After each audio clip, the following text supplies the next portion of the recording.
আসসালামু আলাইকুম। আজকে আমরা আলোচনা করব অষ্টমতম এনটিআরসি নিয়োগ পরীক্ষা 2026 সম্পর্কে।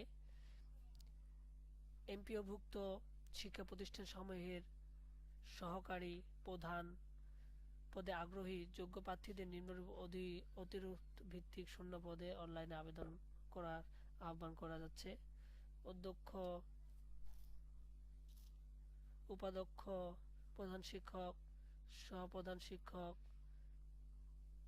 সুপার, এখানে 3টি মাধ্যমে আবেদনের জন্য তারা চেয়েছে। মাধ্যমিক ও উচ্চ মাধ্যমিক অধিদপ্তর, কারিগরি শিক্ষা অধিদপ্তর, মাদ্রাসা ও মাদ্রাসা শিক্ষা অধিদপ্তর। সর্বমোট পদের সংখ্যা 13,559টি। এটা কম বেশি হতে পারে তাদের ইচ্ছা অনুযায়ী। পরীক্ষা আবেদন লিংক এখানে দিয়ে দিছে, এই লিংকে আপনারা আবেদন করতে পারবেন। আবেদনের শেষ তারিখ হলো 20 ফেব্রুয়ারি 2026 রাত 12টা পর্যন্ত, 11:59। এমসিকিউ 80, শিক্ষাগত সনদ থেকে নেওয়া হবে 12, মৌখিক পরীক্ষা 8, মোট নম্বর 100, পাস নম্বর 40% আলাদাভাবে।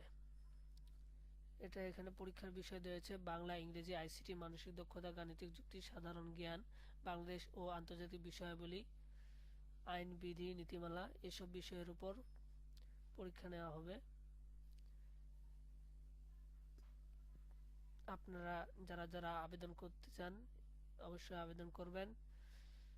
তো এরকম নিয়োগ বিজ্ঞপ্তিগুলা সবার আগে পেতে আমার চ্যানেলটি সাবস্ক্রাইব করে রাখুন, আমার সঙ্গে থাকুন। অবশ্যই যে কোনো ইনফরমেশন আমি সবার আগে দেওয়ার চেষ্টা করি।